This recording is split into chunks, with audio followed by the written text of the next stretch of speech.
وهب لنا من لدنك رحمة বেগম খালেদা জিয়ার রুহের মাগফিরাতের জন্য আয়োজিত দেশনেত্রী বেগম খালেদা জিয়ার জন্য দোয়া চাই। আমি আপনাদের সকলের কাছে তার স্বামী শহীদ রাষ্ট্রপতি জিয়াউর রহমান, যিনি আমাদের একটি স্বাধীন পরিচয় দেবার ক্ষেত্রে গুরুত্বপূর্ণ ভূমিকা পালন করেছেন মহান মুক্তিযুদ্ধের নেতৃত্ব দিয়ে, সেই শহীদ রাষ্ট্রপতি জিয়াউর রহমানের রুহের মাগফিরাত কামনায় দোয়া চাই।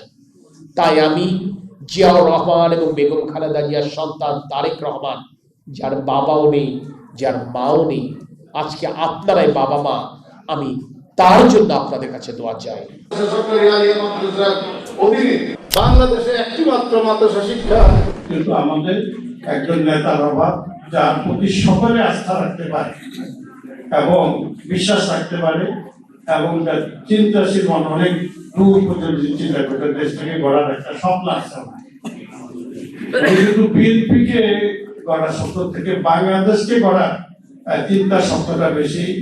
আমি তো গেছে লন্ডন যাওয়া দেখা করে আসছি, উনি বাংলাদেশকে গভীর চিন্তাশীল মানুষ। আমরা এমন একটা মানুষ যিনি বাংলাদেশে করবেন, আমাদের শিক্ষক সমাজকে মর্যাদা দিবেন, তারেক রহমানের নেতৃত্বকে শক্তিশালী করি। সেটা করবো কেন? ইসলামের সাথে, মাদ্রাসা শিক্ষার সাথে এবং নিজেদের পেশাগত ভিত্তির উপর করা। আমাদের সকলে প্রাণ জুড়েছে।